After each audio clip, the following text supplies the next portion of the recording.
Since March of 2020, the Centers for Medicare and Medicaid Services have issued and continuously renewed a public health emergency every 90 days, which included telehealth practice, coverage, and payment flexibilities, particularly under the Medicare program.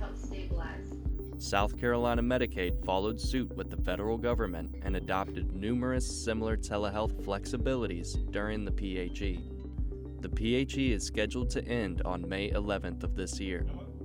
Under Medicare, the majority of these flexibilities remain intact through December 31st, 2024, unless some are made permanent through congressional action.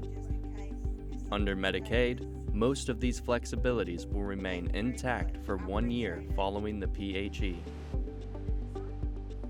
While the PHE ends in May, many of the temporary flexibilities under the Medicare program remain in place through the end of 2024, thanks to the 2023 Consolidated Appropriations Act.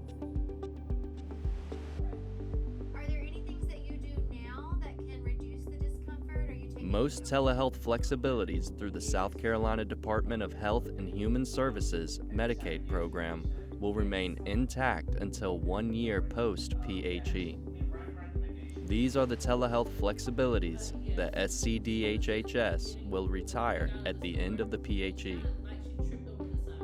Commercial insurance plans were not required to expand their telehealth coverage by CMS or state Medicaid agencies. However, many private payers did expand their telehealth coverage during the PHE for their members. They did this by reviewing and temporarily editing their medical policies around telehealth and telemedicine.